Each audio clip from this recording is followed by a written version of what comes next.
gonna do this. I'm gonna do this whole first segment, which is about 12 minutes or so. Okay. Is that cool? Okay. That's fine. Yeah, no, just do your thing. I'm just, All right. just bounce around. All right. Just so I can have some different angles. Okay.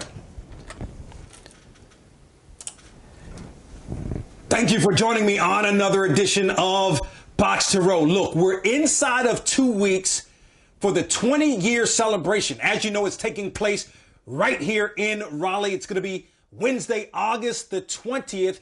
We're going to be out at North Hill. So if you're in the Raleigh-Durham area, if you're in the Piedmont area, Greensboro, if you're in Fayetteville, if you're anywhere in the state of North Carolina, if you're going to be in the Raleigh area on Wednesday, August the 20th, look, we want you to come on out and celebrate with us.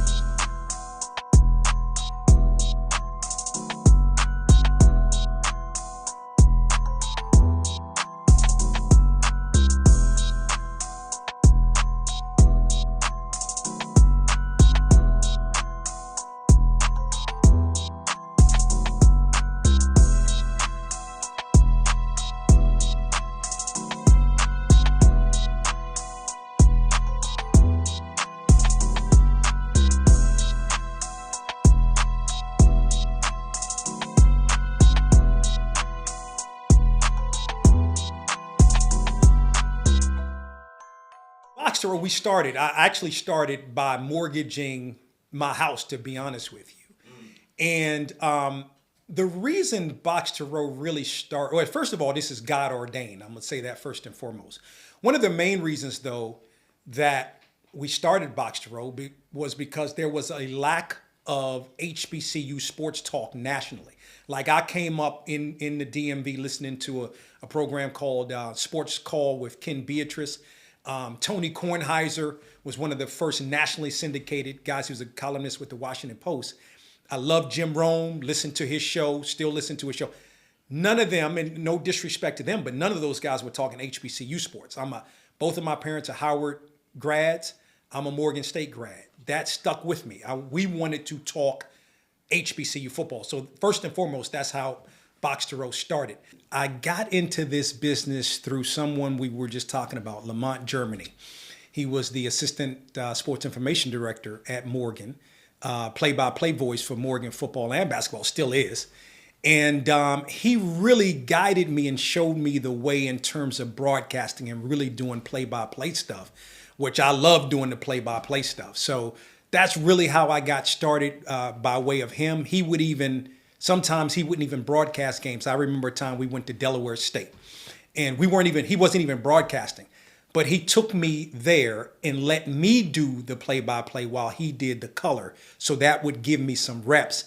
That's really how I got started into broadcasting. We've got a gentleman by the name of Adam Gold from 99.9 The Fan. In a little bit of a twist, he's going to interview me as part of the show. And then we have some other guests. You're going to learn a lot about BOXTOROW and its 20 years on the air. Yeah, this is how I met Donald. So in September of 2007, a big football game between North Carolina Central and North Carolina A&T in Greensboro. Really close, hard-fought game, bunch of lead changes. And I mean, A&T, of course, always wants to beat Central. But in this case, A&T really wanted to beat Central because A&T had lost 19 games in a row. And they had the ball near the goal line at the end of the game. Quarterback threw interception. Central hung on to win. And when the game was over, the Central players went and stomped on the A&T logo at midfield. And the A&T players didn't take too kindly to that, and a big brawl broke out. And this wasn't just a little brawl. The coaches couldn't stop it. It went on for a couple minutes, and the police came on the field and were spraying tear gas. Some of the players were actually lying on the field because of the spray irritant. And it was a big story, and I put that story on the front page of the News and Observer. I was a managing editor of the News and Observer. I put that story on the front page of the News and Observer. And when I did that, I was thinking about doing it, and a guy named Mike Williams, who worked at the NNO, he was an HBCU grad. He poked his head in my office. He said, "You know, if you put that story on the front page, you're going to catch a lot of grief for it." I did put that story on the front page, and I did catch a lot of grief from it. And one of the people I caught the grief from was Donald Ware. So he got a group of guys who came in to talk with us, and there were some really distinguished older guys who I knew about a little bit about. Some of them I had met, Joe Samson, who'd been involved in politics, Dr. George Debnam, very well-known physician in Southeast Raleigh. But most of the talking in that meeting was done by Donald. Now, at the time, he was kind of a young upstart. He was probably in his early to mid-30s. This is 2007. And he gave us a lot of grief. That meeting was pretty testy at times. I agreed with some of what he said. I disagreed with some other things he said. But neither one of us held a grudge, and we've been friends ever since. Going to hear from Cedric Thomas in his second season as the head football coach at Alcorn State. Going to join us today, or you're going to hear those conversations today here on Box to Row. Look, also, I want to talk about this Hall of Fame class. The Pro Football Hall of Fame inducted 4 new members: Jared Allen, Antonio Gates, Eric Allen, and Sterling Sharp into the Pro Football Hall of Fame. Are those guys, in fact, Pro Football Hall of Famers? So, can you recall the first time he called you to help out with BOXTOROW? Oh God! What he said something earlier in one of our conversations. I want to say 2006. I was working at, or 7. I just started working at WAUG. Yeah. And so I'm helping. We're trying to program it, trying to grow WAUG. And I get a call, and talking about Saturday morning. Can you come and I believe it was an 8 o'clock show. I forget it was. It was early morning. And I was like, sure, we can be there. I had never really heard the show before. So he kind of gave me some information, and we produced it at the studios of WAUG. And this one was in particular, if anybody has ever been over to St. Aug, and God bless everybody who's been a part of St. Aug, we were in the control room, not the production side of the room. So we was in the control room doing that show. And from there, I was like, man, nobody's talking about this. Now, with that being said, I'm going to go back and give credit to Chester Davis, who's no longer with us. But Chester Davis brought me into sports at Shaw University. At the time, I was a recent graduate of Shaw University back in the 90s, and I was working for the city of Raleigh, and we were really trying to promote and grow Shaw University sports. I had already been doing certain sports at Shaw, but it was Chester Davis who said, hey, you working in sports and you got this video equipment, let's go do some things there. So that brought me into it. And when I was working with Donald, it just kind of rekindled that because I had lost it for a while. I started doing jazz and gospel, and I kind of left sports behind.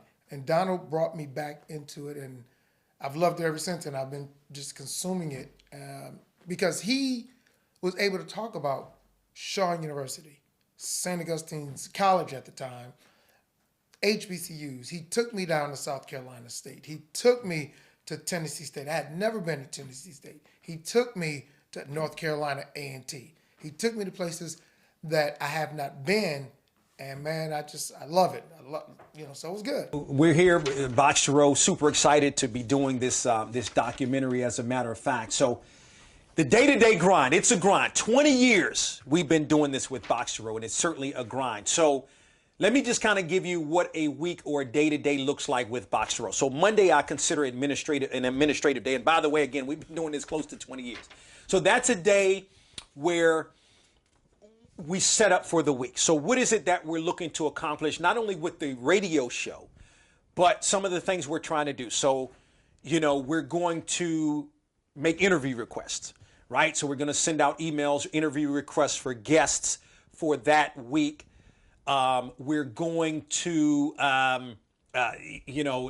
normally if it's football season, I'm out to A&T because we have the coaches show. So I'm driving to Greensboro from here in Raleigh, Fuquay-Varina, driving to Greensboro on a Monday. That's during football season. But Monday, I say, is more an administrative day. And by the way, also during football season, we have the coaches polls. So the coaches and the media polls, the HBCU polls that we facilitate as well. So that's a Monday. Tuesday, that's a money day. I call Tuesday a money day. So that's the day we go around, we make calls, send out emails to prospective sponsors of Box to Row. So that's more of a day where you're trying to get people to come on board, educate them about Box to Row. And believe me, that's a process. We have some sponsors. We certainly are looking to attain more sponsors. Wednesday is a day that we kind of look at affiliates, right? We make phone calls, send out emails, talk to general managers, program directors, etc., radio stations across the country and the world as we try to grow Box to Row. As a lot of people know, we're 30 affiliates in, 3 Sirius XM channels, a couple of radio stations overseas, which we're very, very excited about, but we're looking to expand that as well. And then on a Thursday, that's more of a day of show prepping for the show, may do some pre-records if need be, interview sometime with guests if need be. If we're not able to get them when we need to get them, we may have to do some pre-records. That's a trick in radio, by the way. Not everything you see is live. A lot of stuff you do, but sometimes we have to do that because we have to be amenable to talent schedule. So we do it that way. And then Friday show day, guys. We get it popping as you have either seen or will see with the show. It's show day, it's show time. We're talking sports, and so what we laid out on Monday should come to fruition on a Friday. Now, sometimes you'll have breaking news, and you have to adjust, but basically you have laid out what you want to talk about during the course of the week. So that's sort of the daily grind, and then, but it's not through there. Generally it is, but Saturday and Sunday, sometimes you got to put in the work. So sometimes you got it for a Box to Row standpoint, may have to make not necessarily phone calls, maybe more emails. Sometimes it's something I'll see in the moment. If it's something I see for a prospective guest, for instance, I'm going to hit an email up right there on a Saturday. Let me back up. Just Saturday. Sunday's the Lord's Day, so we try to rest. I'm not saying we don't do any work on Sunday. We try to do as little work as possible on a Sunday. So that's basically a Monday through Sunday in the life of Box to Row. I knew Donald, but then for him to create this format, this foundation, this launch pad, he's really elevated HBCU sports, because whenever there is exposure to what we're doing, we got a great story, but we just need outlets to tell our story. And what Donald has done with Box to Row has really elevated the format. It's really allowed the nation, because he's broadcast from Super Bowls to Major League Baseball, NBA, and of course, he just has been such a great advocate, of course, for HBCUs. But again, to lift us and put us in a national eye, we can't say enough about how much he has meant to HBCU sports. So I suspect that T.C. Taylor is going to use Travis Terrell a lot more in the offense this year, and we already know what he can do returns-wise.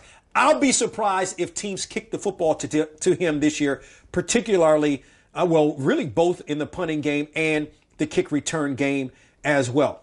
I think because of his passion and his determination, like, he's a one-man show. I mean, he produces, he gets the talent that he's going to be talking to, or the coach or the athlete, like all that work he's doing that work. And knowing the person that he is, it really was an easy conversation for us to have. And there's been highs and lows, definitely, because again, he's doing this all on his own. He doesn't have the support of maybe some of these other folks that are doing it. And he wanted to highlight HBCU sports, which is huge. That is a area that doesn't really get the shine that other schools get. And I just felt that to be, remarkable, that's where his focus was going to be placed. And those players and those coaches deserve the same level of the same level of support and coverage that other schools do. So I knew he was going to be good at it, knew it was going to be hard, a lot of hard work, and also support from his family. I just felt like, you're going to do it. We're going to be here to do it with you. And you can't deny anybody of their passion and what they're called to do. And he feels that, and I feel that. I mean, when Donald started BOXTOROW, there were not a lot of platforms out there that were having a great deal of success in that space in terms of HBCU sports. Some that have come and gone, and it was a challenge, and as a sports information director at an HBCU at that time, it was incredibly valuable to have someone like Donald come along and utilize his talents to promote our student athletes and the successes that they were having. But it is a challenge. Again, that was 20 years ago. Nowadays, covering HBCU sports is kind of a trend, and there's a lot of entities out there doing that. But 20 years ago, that wasn't the case. So yeah, it was a grind at first for Donald. I know it was. He and I stayed in touch, and he would contact me for interview requests, and I'd help him out as much as I could, because I believed in his vision. I believed in him personally and what he was trying to achieve. And so I invested in him as much as I could. And during that time, obviously, he's taken it to incredible heights. He's expanded his reach by incorporating not just HBCU stories, but getting celebrities in entertainment spaces to grow the fan base. And in turn, those fans are now exposed to HBCU sports. And he continues to build on that. Again, when it started, it was just a few networks in the region. Now he's a national brand on Sirius XM, ESPN. And so he's had to grind for that. I know it hasn't been easy. But look at what he's built, and look at what he will continue to build, in decades to come.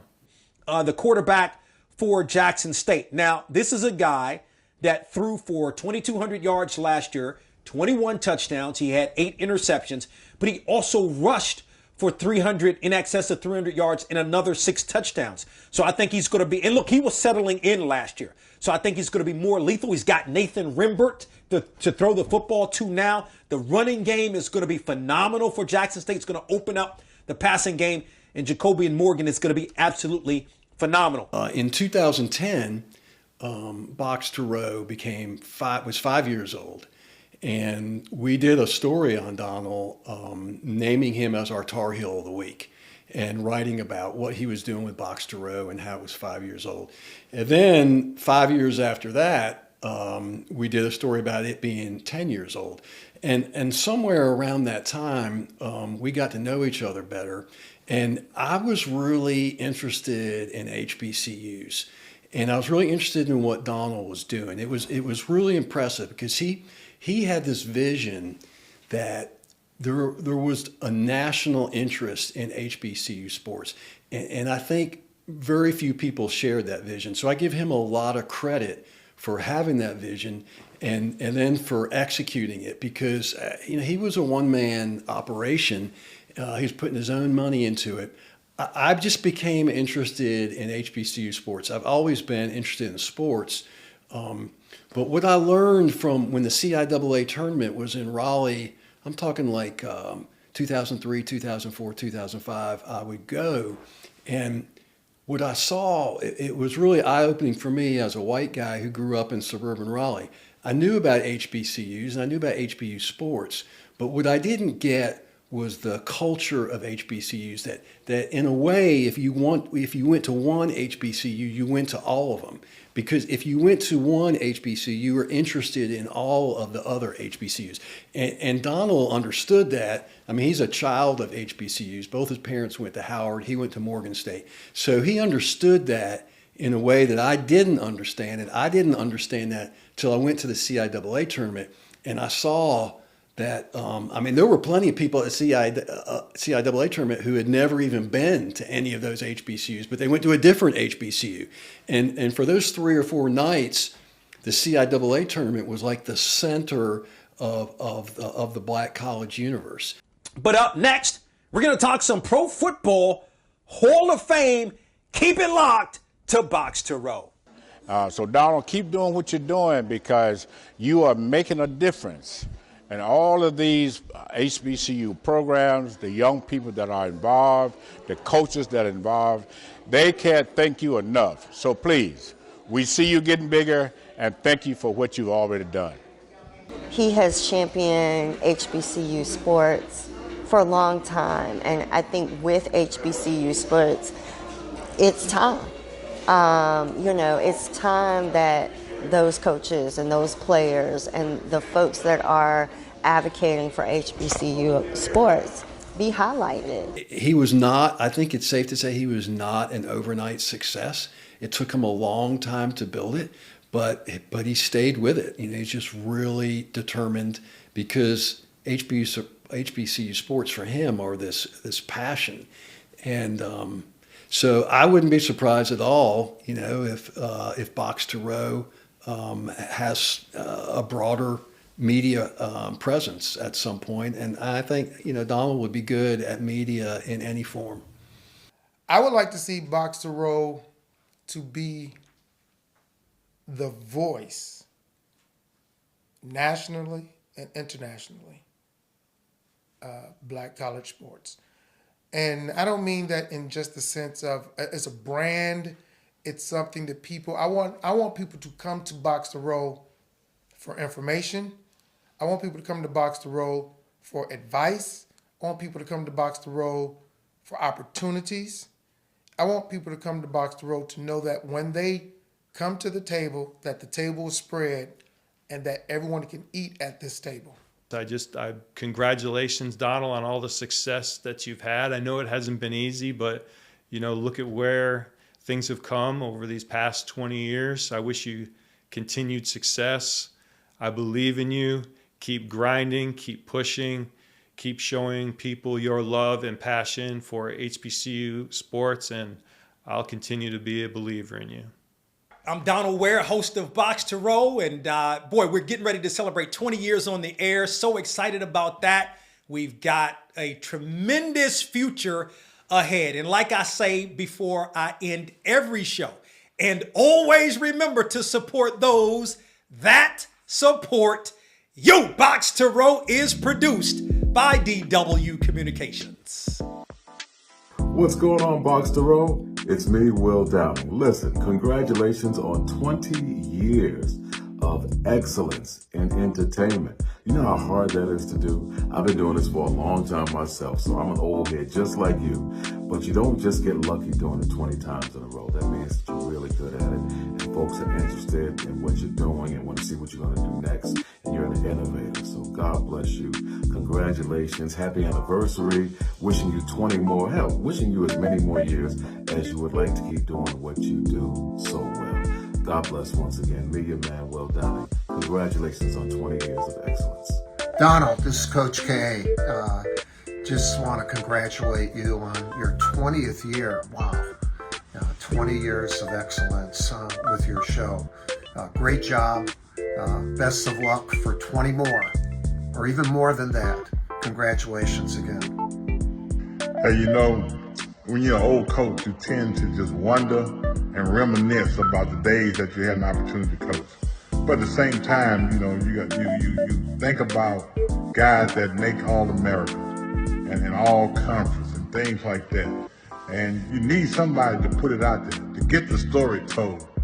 It's one affiliation, but the past 20 years that has gotten the story right. And that's Box to Row. I tell you what, they deserve a big round of applause. If I can do it right now, I would. I hope everybody else listening give them a big round of applause, man, because in HBCUs, we need somebody to tell the story. And for 20 years, Box to Row has told the story. So I want to say thank you and continue to do what you've been doing. We appreciate you.